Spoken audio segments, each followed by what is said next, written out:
Histórias para ouvir lavando louça, um podcast do Terapia.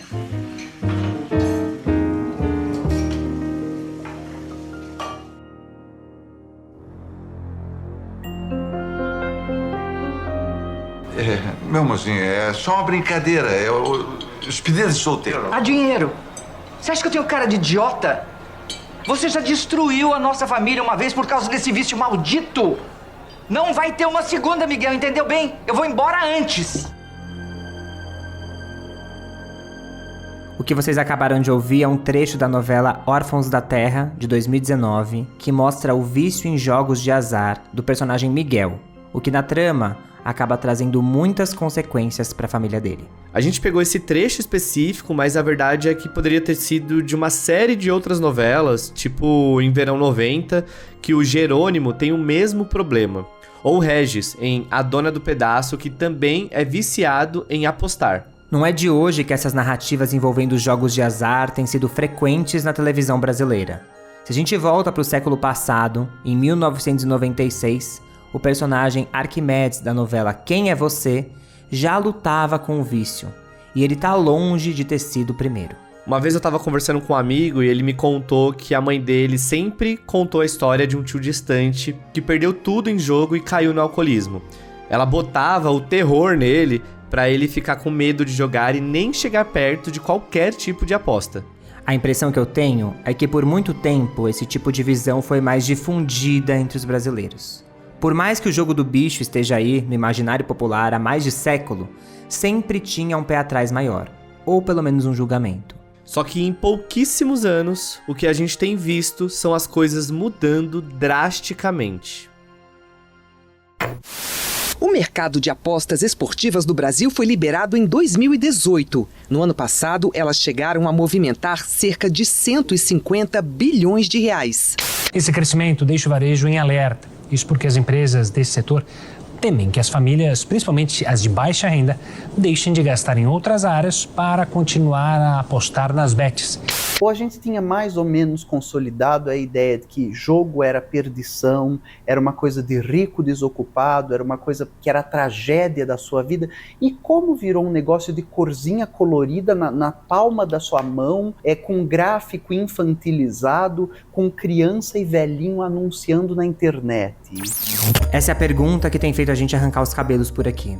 É jogo do tigrinho, aviãozinho, 1001 bets na palma da mão, e no meio disso tudo, uma série de histórias de pessoas que têm a vida completamente prejudicada por causa do vício. Eu fiquei mais ou menos devendo a 46 agiotas, adquiri uma dívida em torno de 400 mil, com juros, com tudo. Só na plataforma, se eu não me engano, eu perdi quase 200 e poucos mil reais na plataforma, entre a Sportbet e a Bet 365, né? Prejuízo. E de agiota foi 400 mil, fora pessoas próximas que eu pedia, não falando que era pra jogo, pedia pra alguma coisa. Essa voz que você ouviu agora é da Sheila, que topou contar a história dela e dividir como o vício em apostas quase fez ela tirar a própria vida. Esse assunto é complexo, inevitável e, mais do que tudo, é urgente. É exatamente por isso que a gente resolveu fazer esse episódio especial para falar um pouco sobre como toda essa explosão de bets e normalização da aposta fácil já tem degradado a vida de muitas pessoas Brasil afora. Eu sou o Lucas Galdino. E eu sou o Alexandre Simone, e esse é o Histórias para Ouvir, Lavando Louça. Era dezembro de 2018, quando Michel Temer sancionou uma lei que autorizava a prática das apostas de cota fixa no país. Ou seja, aquelas em que o apostador sabe o quanto vai ganhar, ou no caso perder, né?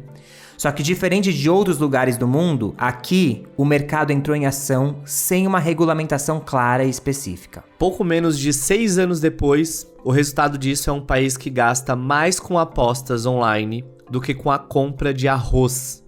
Hoje a gente já se tornou o terceiro maior apostador do mundo em valores, atrás só dos Estados Unidos e do Reino Unido. O mais assustador é pensar que até pouco tempo o Brasil sequer aparecia no ranking dos 15 maiores apostadores. Segundo o levantamento da Comscore de 2019 a junho de 2023, as apostas cresceram 281% no país. Tem um outro dado ainda mais atual que mostrou que desde janeiro desse ano, o gasto do brasileiro com bets via Pix aumentou 200%. É tudo muito surreal, para não dizer assustador. Não à toa esse crescimento vertiginoso coincidiu justamente com o período em que a gente estava enfrentando a pandemia. Em 2021 foi quando o Brasil bateu o maior índice de desemprego da série histórica, na casa dos 14%. Para a gente ter uma noção, na época isso significava que o Brasil tinha a 4ª maior taxa de desemprego entre as principais economias do mundo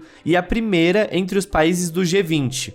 Isso tudo é um levantamento da agência de classificação de risco Austin Rating. Ou seja, tava aí o cenário perfeito para as bets venderem uma solução rápida para quem estava precisando muito de dinheiro. O Brasil é o país do mundo que a incidência de pessoas usando bet é o país que cresceu mais vertiginosamente na história. É o Brasil. Assim, no espaço de 2 anos, aumentou 200, 300 vezes a quantidade de pessoas que foram usando. Né? Ano passado era uma conversa que não era de ninguém, hoje é todo mundo. É como se fosse uma epidemia mesmo, sabe? Espalhou que nem, né? É impressionante. Então, o Brasil tem essa característica. Aí tem gente estudando, né? O porquê. Parece que esses esquemas de bet, eles crescem muito mais rápido em países mais desiguais, né? E aí a explicação volta de novo no autocontrole. Se eu sou de uma origem muito desfavorecida ou estou em alguma penúria financeira, como eu estou num frame de perda muito grande, eu quero uma solução rápida. O marketing disso é dar uma solução rápida. E o jogo do tigrinho, essas coisas, é pior que o bet. Porque no jogo do tigrinho é meio que um cassino que tem um algoritmo que é programado para, no início, você ganhar mais. Porque é isso que te segura. É igual a pessoa que você conhece, que fez o bet, ganhou uma vez, né, pegou o empréstimo, ganhou uma vez e aí não sai mais. Aqui a gente ouviu o Altair de Souza na ótima entrevista que ele deu pro podcast Pauta Pública, que a gente vai deixar na descrição, e todos os outros links que a gente tá pegando de referência aqui pra gente construir esse episódio. E tudo isso que ele falou se sustenta com outro dado que o relatório da XP Investimentos mostrou. Atualmente, os gastos com apostas já comem 20% do orçamento livre das famílias mais pobres, ou seja, aquela parte do dinheiro que não vai para pagar conta nem comida.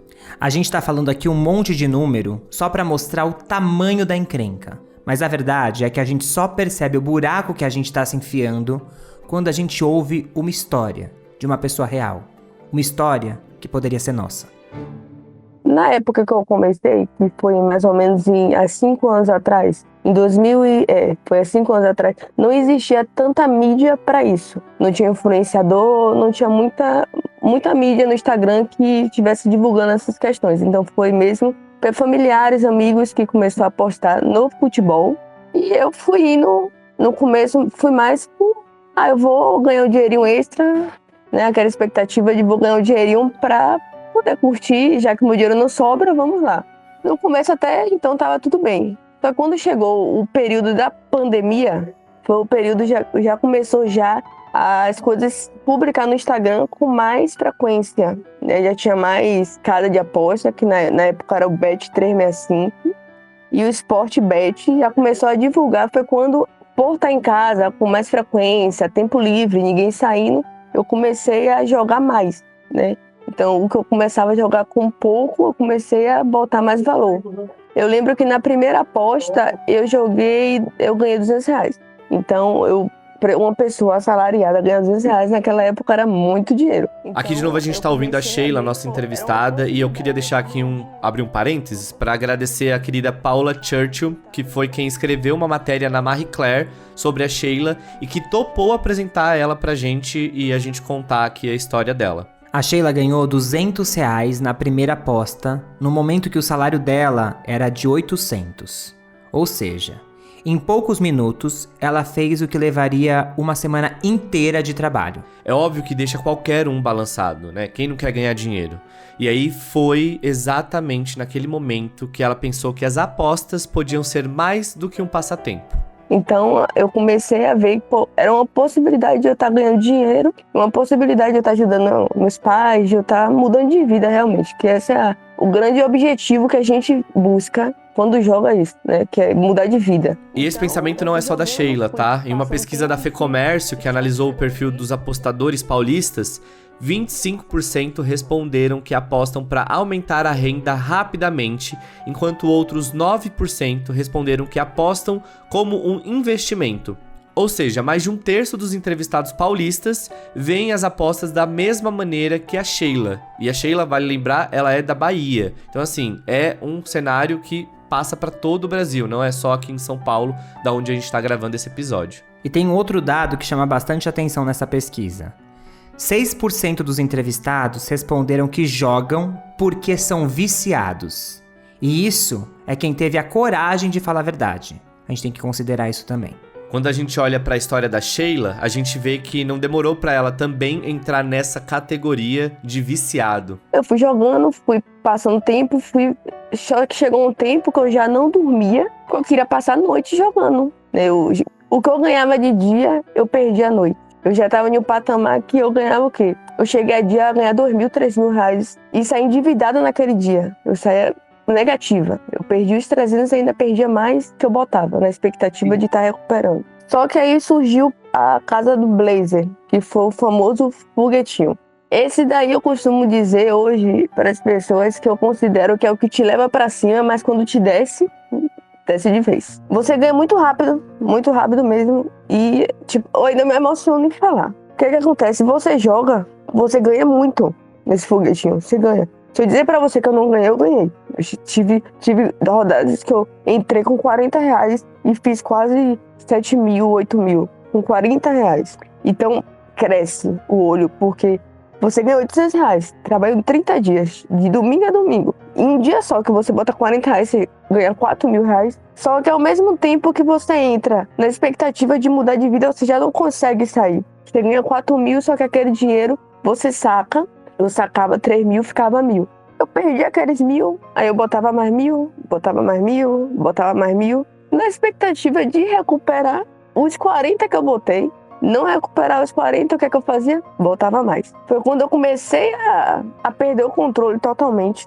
Foi logo no começo, quando os influenciadores começaram a postar. E foi quando cresceu mais a vontade, né? Que todo mundo posta que ganha. Para quem não acompanhou o caso da Blaze no ano passado, vale dar uma pesquisada rápida que tem muito material na internet. A gente não vai aprofundar aqui porque demandaria um episódio só para isso, mas esse foi o primeiro caso de maior expressão que colocou diversos influenciadores contra a parede. Isso porque a Blaze dominou a internet e fechou com boa parte dos influenciadores do país, de Carlinhos Maia a Felipe Neto e Neymar. Mais recentemente, a gente tem acompanhado também toda a novela da Deolane, né, que também envolve casas de aposta. E nesse caso, o buraco pode ser mais embaixo porque as suspeitas envolvem lavagem de dinheiro. Claro que não se pode colocar todo mundo no mesmo bolo, e alguns casos são bem mais complexos que outros. Mas a pergunta que fica é, o quanto os influenciadores que escolhem fazer dinheiro rápido e fácil têm noção dos impactos que aquela mensagem pode ter? Eu acredito assim, se um famoso, um influenciador que é pra te influenciar, que ali no Instagram dele tem vários fãs, pessoas que gostam dele de verdade, que não tá ali só pelo jogo, tá ali porque gosta. Eu acredito que se eu tava seguindo ele, se eu gostava dele, ele tá postando uma coisa que é pro meu bem. Ainda mais quando se trata de influenciadores que vêm do lugar que a Sheila vem. O pacote que eles vendem acaba soando irresistível para muita gente. Você tem uma parcela majoritária no Brasil que vive com 2 salários mínimos. Uhum. Então, quando você se vê no outro, né, quando você consegue se enxergar no outro, de alguém que tinha a mesma situação de vida que você e consegue chegar tão alto, aquilo passa a ser mais tangível. Aqui a voz da Natuza Neri, num episódio do podcast O Assunto. E foi justamente esse ponto que a Natuza refletiu aqui, que a Sheila viu naqueles posts de Instagram. Só que na vida real, todas as promessas que ela ouvia nunca se concretizavam. Não foi à toa que a polícia criou uma operação chamada Game Over, que mostrou que alguns influenciadores usam contas viciadas para divulgar jogos do tipo tigrinho, aviãozinho, enfim. Isso tudo mostra que o influenciador recebe um link para uma conta que tem o algoritmo manipulado para ganhar. E aí, obviamente, ele ganha, só que aí quando as pessoas vão jogar, o resultado é diferente. Então eu comecei a ver que ele postava ganhando, que ele ganhava muito, né? E começou a postar outras pessoas, também começou a postar várias pessoas foram postando, vários influenciadores, eu falei, não, pera aí, só eu que tô perdendo. Foi quando eu comecei a fazer também esses cursos caríssimos, né, que você te ensina a você ganhar, né, que é totalmente ilusão, né. Aí eu continuei jogando na pandemia, só que chegou um tempo assim que já estava afetando tanto o profissional quanto o pessoal. O pessoal significa que eu estava me afastando de todo mundo, já não tinha diálogo, me afastei de amigos, me afastei de todo mundo. Eu vivia no quarto, ia trabalhar pela manhã, saía do trabalho 5, já saía do trabalho, dentro do trabalho mesmo, como era auxiliar administrativo e tinha acesso a celular, eu jogava. Então assim, eu perdia, eu já ficava estressado. Porque o humor de quem joga, eu costumo dizer que é um humor assim, se você tá ganhando, você tá de boa, mas se você perde, o mundo não presta, seu humor muda totalmente. Você não consegue ter o mesmo humor. Então assim, eu tava de boa de manhã, quando eu começava a perder, o meu humor já mudava, eu já ia pra casa jogando, e assim, eu não sei o que acontecia. Eu entrava com pouco dinheiro, eu ficava o dia todo jogando com aquele dinheiro, mas à noite eu perdia. Eu ganhava, perdia, mas eu sempre tinha um valor ali. No começo sempre foi assim. Aí eu cheguei no patamar que realmente eu não tava conseguindo, eu já tava percebendo que eu tava realmente muito viciada, só que eu não conseguia falar com ninguém. E eu fui levando, só que eu não procurei tratamento, né? Naquela época eu não procurei, eu achei que não, eu vou parar, eu consigo, então eu não vou precisar de ninguém.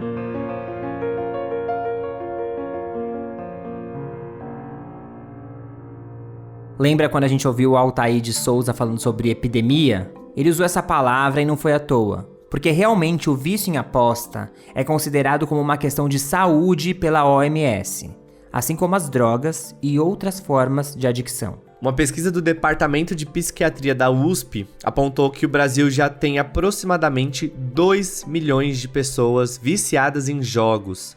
É difícil cravar esse número porque, como o próprio caso da Sheila, muitas pessoas que são viciadas não admitem e sequer buscam ajuda, né? Mas de qualquer maneira, esse dado já é super significativo. E aí até pra você refletir, se estiver passando por algo parecido, ou então conhece alguém que tá indo por esse caminho, tem uma entrevista da psicóloga e especialista em dependência química Elizabeth Carneiro para a Agência Brasil, em que ela diz que a gente sabe que a aposta está se transformando em uma patologia quando a pessoa começa a jogar para recuperar dinheiro, ou seja, quando ela começa a correr atrás do próprio rabo. Claro que não é só esse o indicativo, mas esse é um sinal bem forte. E qualquer semelhança com a história da Sheila não é mera coincidência. Foi nesse momento que ela entrou numa espiral sem fim e chegou naqueles números que a gente ouviu no começo do episódio.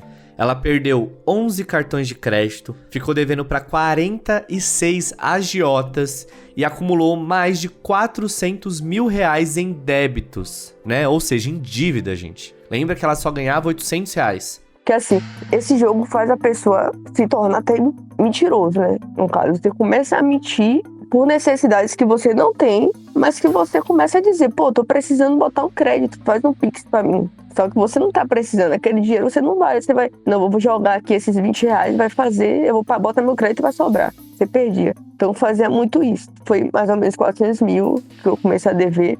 Nesse período eu perdi 15 quilos. E assim, eu tava com eu não conseguia mais arcar com as datas dos agiotas. Venci a data, eu não conseguia, porque eram 46 agiotas, era praticamente um agiota por dia que eu devia. Então assim, eu não tinha mais, então afetou no psicológico. Foi quando eu pedi pra sair da empresa, eu pedi pra fazer negociação e sair. Só que o dinheiro que eu peguei lá, minha rescisão que eu trabalhei 2 anos e pouco, eu botei toda na expectativa de juntar pra poder amenizar, eu botei toda.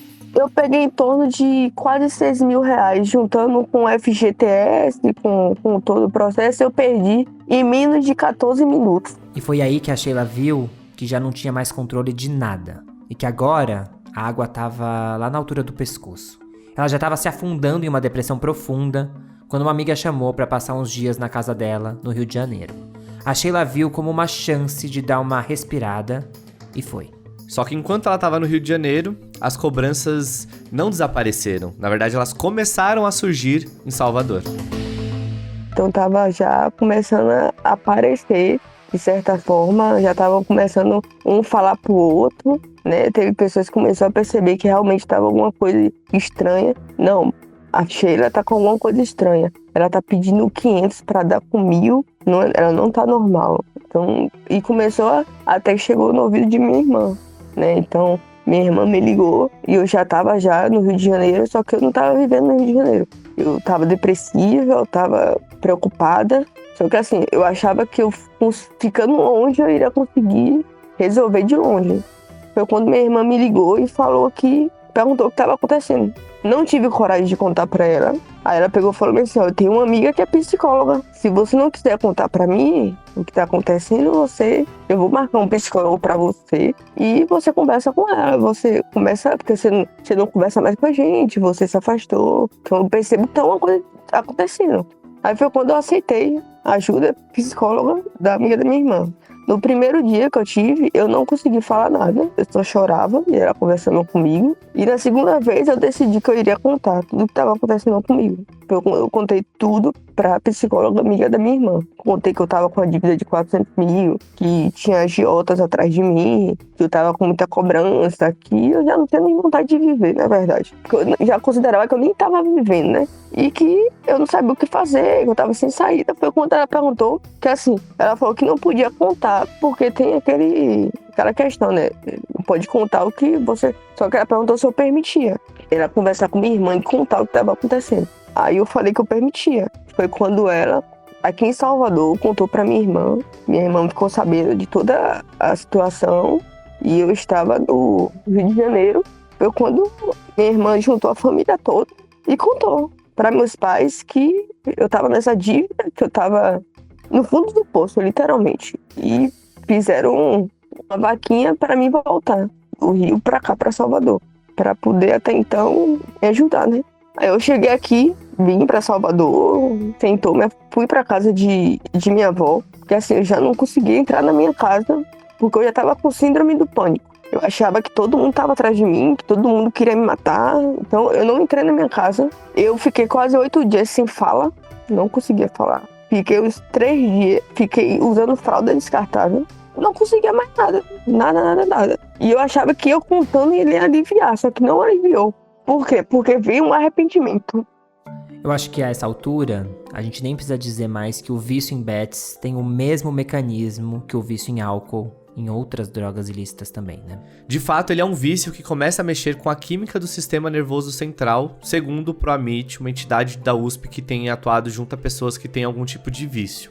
E é doido pensar nisso porque a gente foi lendo uma entrevista que eles deram ao Nexo e tem toda uma descrição de como o vício se revela e como ele segue exatamente a cartilha da história da Sheila. Inclusive, na mesma matéria, eles falam que o atual cenário já indica para um futuro bem breve, onde o SUS vai ficar sobrecarregado. E aí, a história da Sheila mais uma vez serviu de prova. Eu fiquei acompanhada pelo INSS também no período e juntou minha família toda, que assim, minha família não tem condições. Só que assim, são pessoas que têm suas vidas. Meu pai na época tinha 5 casas. Meu pai tinha 5 casas, tinha um carro, tinha dinheiro guardado. Minha mãe também, tem meus tios que assim, não são ricos, mas têm as condições dele. Pra me ajudar, meu pai teve que vender 3 casas, teve que zerar a conta, sujar todos os cartões dele. E de minha mãe, que são um limite alto, porque ele é aposentado. Pegou empréstimo no INSS. Cada tio meu deu em torno de 10 mil reais. E meu pai vendeu o carro dele. Assim, a gente fez todo o mutirão pra poder pagar, né? E teve agiotas que veio na minha casa. Teve pessoas que veio na minha casa, que botou arma na cara de meu pai. E foi todo esse processo. Só que assim, não juntou o valor de 400 mil. Algumas pessoas a gente teve que parcelar, né? No caso, negociar, passar toda a situação que estava acontecendo. E eu comecei a fazer um tratamento. Minha mãe me levou, como eu estava sem falar, minha mãe me levou para um posto que tem aqui, que trata pessoas com depressão, essas coisas. Eu fui para lá, chegou lá, fui bem atendida. Eles queriam internar, só que minha mãe não permitiu internação.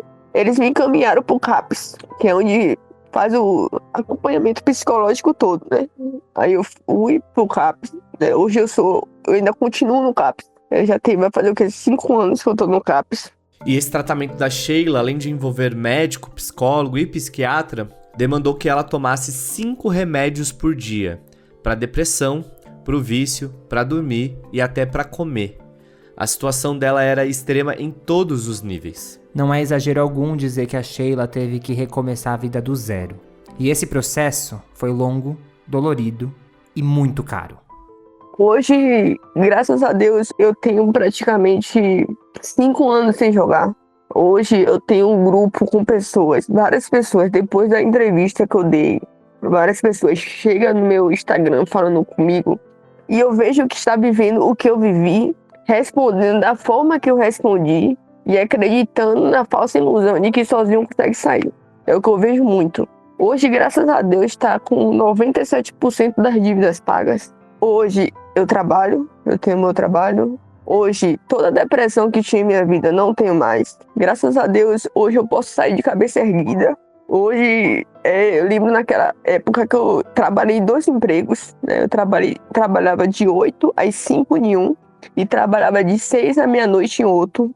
Pegava todo o meu salário dos 2. Era dívida. Durante 2 anos, tive que viver dessa forma. Sem comprar nada, sem viver. Então, hoje eu posso ter um lazer, hoje eu posso sair, hoje eu posso me divertir, né?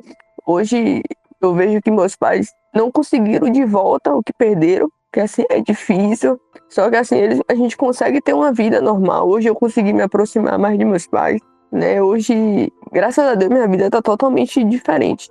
Eu acho que o apoio que eu recebi foi 100%, com 100% de certeza que foi o que me ajudou a hoje não estar nessa estatística de pessoas que perderam a vida por causa do jogo.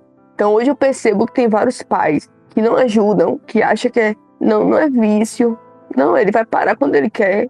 Então acho que vários pais, as pessoas que eu converso hoje, que viram pra mim e falam, não vou contar pra minha mãe porque eu já contei, ela disse que é normal, que depois passa, que eu posso parar, que isso é vergonhice. Então assim, eu fui no médico, o médico falou pra mim que é como se fosse um vício em cocaína, tá? Não é fácil sair, não é fácil de forma nenhuma. Eu passei por um processo muito grande para poder hoje estar aqui falando com você. Não é fácil de forma nenhuma, então acho que as pessoas deveriam dar suporte, né? Se perceber que o comportamento mudou, começar a...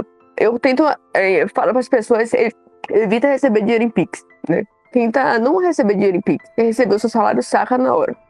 Tinha uma menina que ela recebia a Bolsa Família e no dia que caía ela já gastava. Inclusive, sobre isso que a Sheila falou, recentemente saiu um dado bem alarmante que mostrou que os usuários do Bolsa Família gastaram 3 bilhões com bets em agosto desse ano de 2024. E acho que essa informação dá a dimensão do tamanho do problema. Claro que já teve muita gente que por algum motivo não gosta do programa social, que já correu para fazer pânico moral, mas a questão aqui tá longe de ser essa. Acho que o primeiro ponto que vale frisar é que esses gastos vêm de 5 milhões de pessoas, ou seja, 25% dos beneficiários, o que significa que 75% não tá gastando com bets. É importante falar isso porque já tem gente tentando generalizar e dizendo que o Bolsa Família serve para financiar bet. Então se alguém vier com mais um discurso querendo desmerecer o Bolsa Família, você já vem e dá um peteleco nessa pessoa, tá bom? E além disso, o governo tá vendo aí se vai bloquear os gastos dos beneficiários com bets ou não, enfim, tá toda uma panaceia, né, de discussão sobre esse assunto, porque é muito delicado e envolve inclusive liberdade da pessoa, enfim. A segunda coisa é que esse dado só reforça aquilo que a gente ouviu do Altair de Souza falar lá no começo do episódio. As bets prosperam em países com muita desigualdade porque elas acabam sendo vistas como um jeito rápido de fazer dinheiro para pessoas que precisam desesperadamente fazer dinheiro. Então alguém que tem filho para criar e tá com uma situação complicada, recebe ali os seus R$600 do Bolsa Família e pensa que pode tentar pegar uma parte disso e multiplicar colocando em jogo, em aposta, no aviãozinho, no tigrinho. Tanto é que o gasto médio dos beneficiários foi de R$100. A Rita Von Hunt fez uma reflexão bem interessante no canal dela que acho que tem bastante a ver com essa situação. Jogo se normaliza, né? Jogo de aposta, vira uma coisa para criança, fica lúdico, tá na palma da sua mão, porque a ideia de que com um emprego você vai ter casa, comida e descanso, ela já não existe mais. Ela tá normalizada na nossa cabeça. né? Todo mundo acredita. Um salário mínimo não será o suficiente para que eu coma, durma, more e descanse. Os serviços públicos estão sendo atacados, os pisos constitucionais de saúde e educação estão sendo atacados, os serviços públicos estão sendo dilapidados e destruídos, tudo está sendo privatizado, e aí isso se cristaliza na cultura como um grande desamparo. E quem oferece amparo para isso? Coach, igreja e jogo de aposta. Agora a gente chegou no momento derradeiro em que o governo tá tentando fazer uma escolha ali, e aparentemente a gente tá caminhando para a normalização das bets mesmo. Elas já foram normalizadas, na verdade, lá desde 2018, né, com Michel Temer, mas agora, com a regulamentação, elas assumem o status permanente de legalidade. Na primeira semana de outubro, o governo divulgou uma lista com 192 bets que enviaram documentos e preencheram os requisitos para operar legalmente no Brasil. E a Anatel já bloqueou de 500 a 600 outros sites que não obtiveram a licença. Isso significa que, a partir de agora, o governo vai taxar as apostas e que as bets têm que seguir uma série de requisitos, como, por exemplo, uma trava automática nos apps quando identificarem usuários que estão apostando demais e que estão dando indícios de vício. Só que assim, eu duvido que as bets estão tristes com isso. Porque, no final das contas, agora elas vão ter mais amparo jurídico para poder operar e mais estabilidade para investir e fazer dinheiro. Então, quem já está consolidado no mercado deve estar feliz da vida. E por hora, o governo falou que vai lançar mais regras relacionadas à área da saúde para o setor e declarou ainda que está fazendo essas discussões internamente. Se a gente olhar o caso do Reino Unido, que é um dos mercados mais antigos do mundo, a gente vai ver que lá uma parte do imposto das casas de aposta é obrigatoriamente revertido para o sistema público de saúde e que eles têm 15 clínicas espalhadas pelo país, especializadas em só atender pacientes viciados em jogos. Mas mesmo assim, os especialistas dizem que não tem sido suficiente. É muito relevante a gente olhar para o histórico deles, porque lá é um país que tem a cultura de apostar em quase tudo. Inclusive até se a rainha vai morrer, se não, é uma coisa bem doida lá.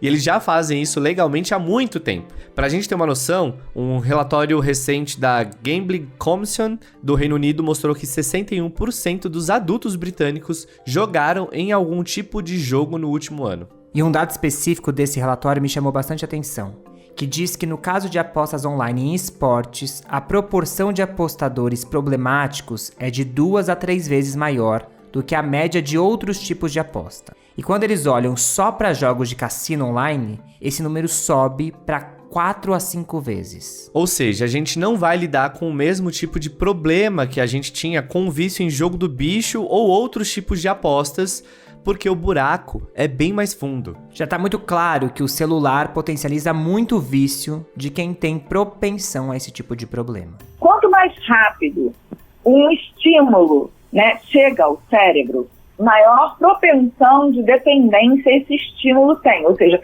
o reforço positivo, o resultado.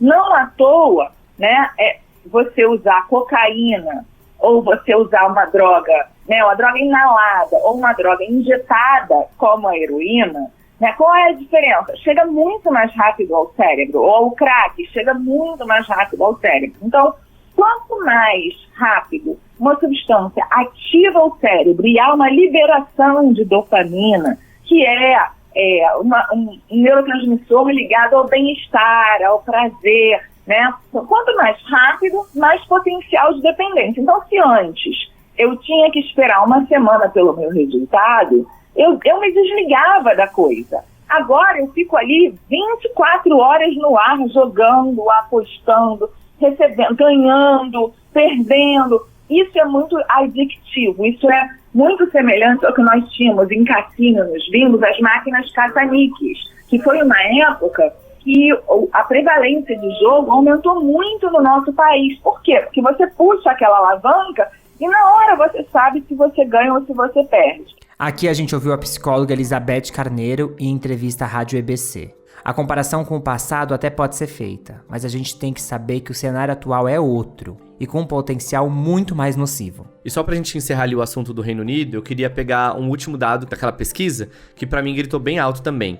Mesmo com os jogos de azar sendo proibidos para menores de 18 anos, eles identificaram de 11 a 55 mil crianças e adolescentes que já têm problemas relacionados a apostas, e outras 99 mil que apresentaram risco de vício. Olha só o tanto de gente. E de crianças, né? É muito fácil para adolescente burlar essas limitações de idade através do celular, né? Muito, e aqui no Brasil isso também já virou um problema. Recentemente a gente começou a ver vários influenciadores infantis que estão sendo pagos para divulgar o jogo do tigrinho, e é claro que esse conteúdo atinge muita criança e adolescente. Aí apareceram diversos casos, como um garoto de 13 anos, que o jornal O Globo mostrou que pegou um CPF de um parente para se cadastrar e acabou fazendo uma dívida de R$4.000 no cartão de crédito da mãe. E o problema tá também em as redes sociais não coibirem esse tipo de publicidade feita por crianças. Rolou até de gente falando que reportou o post e a plataforma responde que aquilo não viola as regras da rede. E os influenciadores mirins são só uma parte do problema com esse tipo de publicidade sem freio, né? Claro que os outros influenciadores, que são a maioria, também atingem crianças e adolescentes. Então, tem publicidade sobre bet vindo de todos os lados para esse público. Quando ele posta aquilo, ele influencia a criança porque, assim, eu tenho uma filhada de 9 anos e ela tava querendo jogar foguetinho. Porque ela falou, tia, deixa eu jogar o foguetinho porque a menina ganhou. Então, assim, ele influencia tudo que é idade. Então, ele deveria usar isso aí para influenciar de uma forma positiva. Porque o mundo tá precisando de influenciar coisas boas, entendeu? Então, acho que eles teriam que ter consciência do que eles estão fazendo hoje. Porque, assim, pode colher mais à frente. Então, quer postar, aposte que ganha, que perde. Mas mostra a verdade, o que acontece por trás disso, né? E eu quero dar parabéns para os influenciadores que realmente não aceitam entrar nisso. Porque, assim, eu vi vários que recusaram, vários que desistiram de postar. A ex-BBB Camila De Luca, se eu não me engano, ela postou, falou, né? Ela recebeu um dinheirão. Ela poderia, sendo que ela não tem tanta audiência como outros, que tem muitas condições mais que ela. Então, assim, dou parabéns para ela que teve coragem de não ir, realmente, de falar a verdade, por mais que caiu muita crítica em cima dela. E a mensagem que eu deixo é para as pessoas que estão passando por isso, ter consciência de que sozinho não vai conseguir sair, né? Que é um vício, isso já foi comprovado, isso é um vício, então sozinho não consegue. Pedir ajuda, né? Pedir ajuda, porque alguma hora alguém vai ajudar. Se não for alguém da família, algum amigo, se não for amigo, procura ajuda de quem já viveu isso, que realmente te leva pro fundo do poço, né? Eu sou a prova disso. Graças a Deus eu consegui. Hoje eu tenho 33 anos. Com tudo que eu perdi, eu poderia estar com a vida bem melhor, né? Eu poderia ter aproveitado bastante, eu poderia estar com mais coisas. Então eu acredito que as pessoas devem sair dessa, porque no dinheiro fácil só eles ganham, a gente não vai ganhar. A Sheila falou tudo o que a gente queria para quem estiver precisando de ajuda, ou até mesmo para quem conhece alguém que está passando por isso. Ela é a prova viva que o apoio tanto de familiares quanto de profissionais é a palavra-chave para conseguir superar esse vício. O SUS e o CAPS atendem pessoas com problemas com jogos. E também existem outros grupos independentes, como Jogadores Anônimos, que ajudam muito na recuperação de pessoas que já identificaram o vício. Vocês com certeza perceberam que esse episódio é um episódio diferente, mais robusto, cheio de referência. Tem a história da Sheila, que foi o ponto inicial para a gente poder trazer esses dados para cá, porque esse assunto das apostas tem incomodado muito a gente enquanto criadores de conteúdo. Né? Vocês sabem que a gente traz pro Terapia ou traz aqui pro Histórias para Ouvir Lavando Louça temas sociais, e isso é um tema social urgente, não tem mais um controle, as pessoas perderam o controle, tanto no sentido de regulamentação, quanto no sentido de jogo, quanto no sentido de, inclusive, publicidade. E enquanto pessoas, né, criadores de conteúdo que trabalham com publicidade, a gente vem aqui trazer essa história e vai trazer outras histórias no canal também, tanto em vídeo quanto histórias na nossa coluna na revista Cláudia, pra a gente sinalizar que a gente é contra as apostas e principalmente contra a publicidade feita por criadores de conteúdos e influencers. A gente vai mobilizar, a gente tá começando a conversar com outros criadores de conteúdo que têm uma visão e um propósito de internet, né? Uma internet que faça o bem, uma internet que seja construtiva, para poder nos mobilizarmos e tentar fazer um barulho para poder proibir a publicidade de casas de aposta online no Brasil. É óbvio que é um trabalho de formiguinha. A gente vai lançar essa hashtag, a gente vai estar pensando aqui numa hashtag ainda, mas a gente vai lançar isso quando a gente publicar esse episódio lá no nosso Instagram. E eu espero que você que esteja nos ouvindo também entre nessa movimentação com a gente, porque é algo muito sério, né? A gente falou sobre as apostas antigas, que é proibida no Brasil, né? O jogo de azar é proibido no Brasil, e agora tá até uma discussão de rever isso e tudo mais. E só quem passou por isso, passou por perdas familiares, perdas de dinheiro, perda de patrimônio por conta dos jogos de azar do passado, sabe que é o risco que corremos com as bets no Brasil.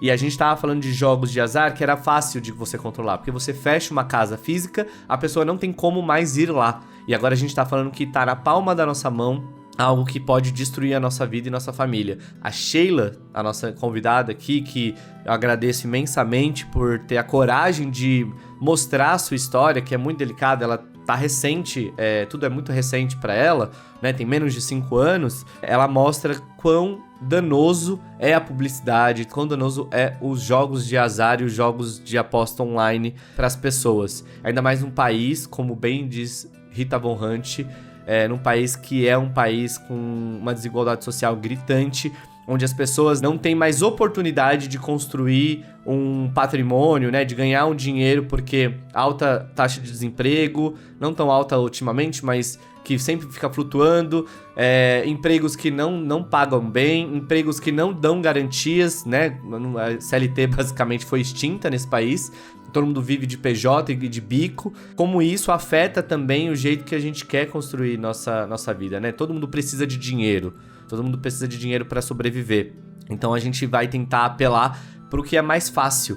É óbvio que a gente vai apelar para o mais fácil, só que o mais fácil também é o mais danoso. É mais uma vez como em muitos outros problemas sociais que a gente vive, onde o dinheiro é sempre colocado acima da vida das pessoas. E pra gente aqui, esse nunca vai ser um caminho. Obrigado por você que ouviu esse podcast até aqui. Por favor, nos ajude a espalhar essa mensagem. Um beijo grande e cuidem-se bem. Esse episódio usou trechos da novela Órfãos da Terra, do jornal O Globo, do jornal Record, do podcast Agência Pública, do programa de rádio EBC, do podcast O Assunto e do vídeo do canal Tempero Drag da Rita Von Hunt. O Histórias para Ouvir Lavando Louça é apresentado por Alexandre Simone e Lucas Galdino. Eu sou a Renata Ribeiro e eu sou uma apoiadora do Terapia na Aurelo.